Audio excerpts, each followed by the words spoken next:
A manchete é: vamos todos empobrecer mais. Vamos empobrecer mais. Veio abastecer, né? O que tá achando do preço da gasolina? Tá cara. E aí, Graças ao Bolsonaro tá cara. o que faz nesse momento? Enche o tanque igual? Faz o impeachment do Bolsonaro. Muito obrigada pela participação. Tá caro, né, Simone? E agora eu acho que a solução mesmo é andar de bicicleta, Simone, ou achar um outro jeito aí.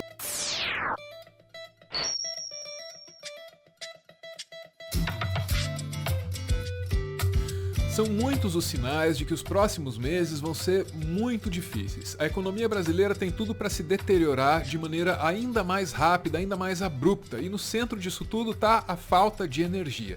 Como você sabe, a maior parte da energia consumida no Brasil vem das hidrelétricas, para ser exato, 67%.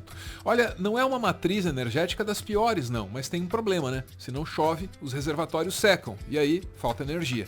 Então, a gente vai ficar sem energia porque a gente está sem chuva. Só que por que é que a gente está sem chuva?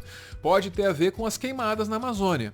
Aqui, a gente não tem a pretensão de explicar para você em detalhes um fenômeno tão complexo. Então, o melhor que a gente pode fazer é recomendar a obra do professor Marcos Nobre, que apresenta para a gente o conceito de rios voadores. Funciona assim: a floresta amazônica bombeia umidade para a atmosfera. Aí os ventos trazem essa umidade para o sudeste, fazendo chover na região. Ou seja, se você botar fogo na floresta ao norte, vai faltar água no rio ao sul. Ouça aí o professor nesse vídeo da FAPESP. Fonte de umidade a gente já sabe agora, né? Mas e o que faz chover? As folhas das árvores têm compostos lá que evaporam e vão para a atmosfera. O que foi descoberto é que esses vapores produziam lá uma reação e precipitavam na forma de uma poeira. E essas partículas são chamados aerossóis atmosféricos, são chamados também de núcleos de condensação de nuvem, ou seja, a floresta amazônica fabricava a sua própria chuva. A gente está acostumado a pensar a evolução dentro da própria vida, plantas, com animais, com insetos, etc.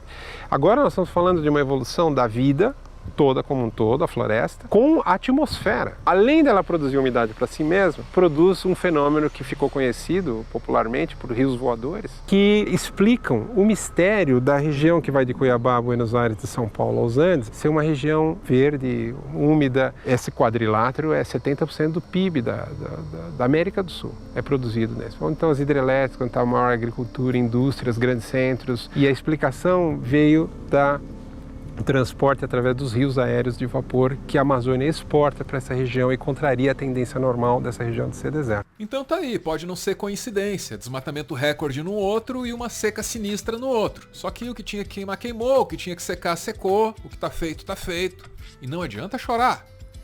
Quer dizer, qual que é o problema agora? É que a energia vai ficar um pouco mais cara porque choveu menos.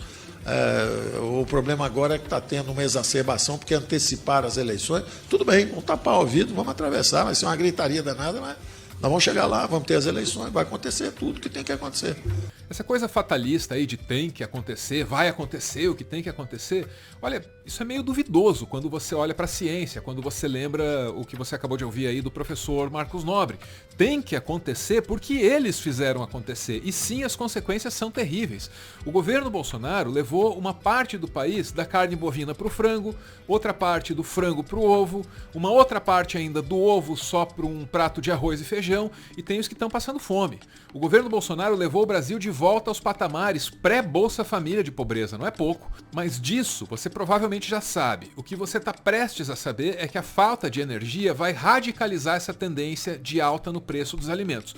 Vamos ficar só com o exemplo do frango, que é bem ilustrativo. Olha lá, preço do frango aumenta 56,5% em um ano e tem maior alta desde 2004, diz CPEA da USP. O CPEA é o Centro de Estudos Avançados em Economia Aplicada. E vamos para a reportagem para entender por que é que o frango ficou tão caro. De acordo com a pesquisadora do CPEA, que é a Juliana Ferraz, 2 motivos principais são responsáveis por esse aumento. Com o poder de compra da população enfraquecido, por causa da pandemia, os clientes têm reduzido o consumo de carnes mais caras, aumentando a demanda pelo alimento. Estamos falando do frango.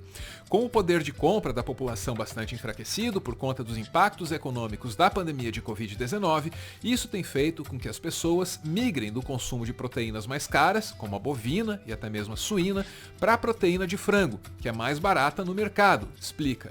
Segundo ela, os custos de produção da carne do animal também estão elevados. Os principais insumos da atividade, milho e farelo de soja, estão em patamares bastante elevados. A gente tem visto também o reflexo da geada nas lavouras de milho, que é o principal componente da ração animal, acrescentou a pesquisadora. E muito bem, essas são as razões para a alta do frango que a gente viu até agora. Mas como a gente disse lá atrás, a crise energética deve jogar esses preços ainda mais para cima, no canal rural. Crise hídrica e energia mais cara podem reduzir a oferta de carnes no país. E vamos para o texto para entender qual é a relação entre uma coisa e outra. Segundo Daniel Capitani, professor de economia da Unicamp, a crise energética que tem se conjecturado está até mais grave do que aquela vista em 2001, ano em que o país sofreu um apagão no abastecimento. Esse cenário causa impactos para a sociedade como um todo. Há um impacto no índice de preços da economia, tanto para o consumidor quanto para o produtor. Por isso, pode gerar uma pressão ainda mais inflacionária dos alimentos, bem como o aumento do custo de produção nas empresas. Ainda de acordo com o professor da Unicamp, o aumento da crise hídrica coloca ainda mais pressão nas tarifas de energia elétrica, com reflexo direto em alguns elos da cadeia de produção. Temos um impacto em alguns setores e de forma mais acentuada, como por exemplo, a avicultura e nos frigoríficos. Com custo maior de eletricidade, é possível que tenhamos uma redução no abate de animais, gerando pressão sobre o mercado de proteínas, com menor oferta de carne bovina e de aves, ainda com maior reflexo nos preços, destaca. Sacou? Não é só a conta de luz que fica mais cara. Não, é comida, não tem para onde correr. Os impactos dessa crise hídrica, eles vão se fazer sentir em toda parte.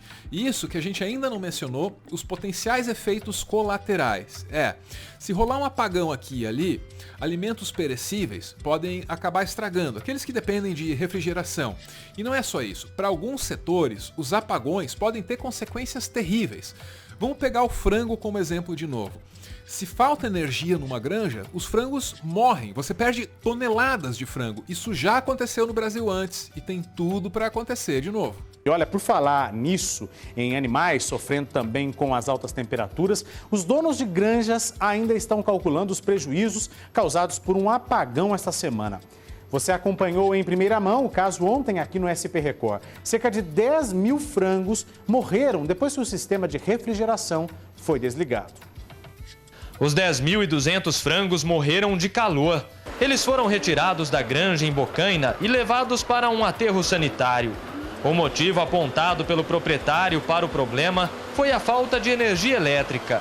Os 20 ventiladores e o sistema de nebulização não funcionaram durante toda a tarde. E a temperatura subiu demais. Foi bem difícil, eles todos desesperados, você não podendo fazer nada, vendo morrer, vendo agonizar, foi difícil. Perceba que esse é só um exemplo do que pode acontecer quando falta energia. Com um pouquinho de imaginação, você pode antecipar até onde o estrago pode chegar. Mas essas são hipóteses a serem cogitadas. A única certeza que a gente tem é de que a gente vai ser convidado a resolver o problema. Dizer a vocês que problema sério. Eu quero até fazer um apelo a você que está em casa agora. Eu tenho certeza que você pode apagar um ponto de luz na sua casa agora. Eu peço esse favor para você. Apague um ponto de luz agora. Ajuda-nos. Assim está ajudando aí a economizar energia e a economizar água das hidrelétricas. Pois é, o apelo vai ser feito para você e para mim, para as nossas residências. Acontece que a indústria consome cerca de 40% da energia produzida no Brasil. Aí, como é que você vai pedir para a indústria produzir menos? Isso tem consequências econômicas. Se a indústria produz menos porque faltou energia, aí a oferta desses bens produzidos pelas indústrias diminui. Se a oferta diminui e a demanda continua a mesma, o que acontece? O preço sobe mais uma vez. Mais pressão na inflação. O que se desenha para o futuro próximo é uma tempestade perfeita, mas a culpa jamais será do governo federal, disso você pode ter certeza. Olhe para o caso da gasolina e do gás de cozinha. O Bolsonaro culpa o ICMS, que é um imposto estadual, então a culpa seria dos governadores. Na verdade, tudo aponta mesmo para uma mudança na política de preços da Petrobras, para o UOL. ICMS é mesmo culpado por gasolina custar mais de R$7, como diz o Bolsonaro? E aqui você vai descobrir que não, você vai descobrir que você está pagando mais caro na gasolina e no gás para agradar os acionistas privados da Petrobras. Olha lá, Carla Ferreira, pesquisadora do INEP, o Instituto de Estudos Estratégicos de Petróleo, Gás Natural e Biocombustíveis, ligado à Federação Única dos Petroleiros, diz que a parte mais importante dos aumentos no preço ao consumidor está vinculada às altas promovidas pela Petrobras. Segundo ela, os reajustes são um efeito cumprimento da política de preços da empresa, que foi adotada em 2016. A diretriz vincula os preços praticados no Brasil ao valor do barril de petróleo no mercado internacional, cobrado em dólares. Com o dólar alto, os preços no Brasil também sobem. Desde o início do ano, a gasolina acumula uma alta de 51% nas refinarias. Pois é, os preços da gasolina e do gás foram atrelados ao dólar para os acionistas privados da Petrobras ganharem mais. O resultado é que tem gente no Brasil que está tendo que usar lenha e carvão para cozinhar.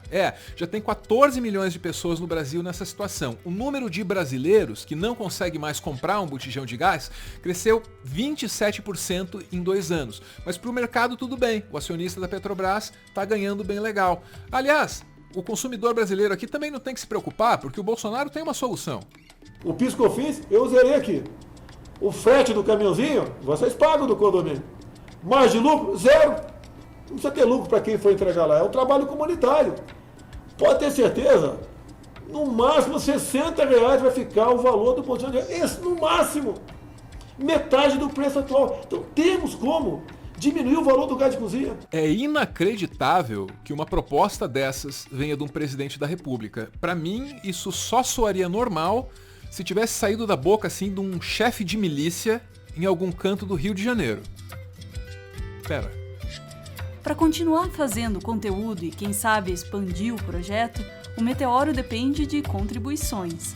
A chave Pix do canal é essa aí, pixmeteoro@gmail.com. Você pode ajudar, mas claro, só se você quiser. Muito obrigada por ver esse vídeo até o final.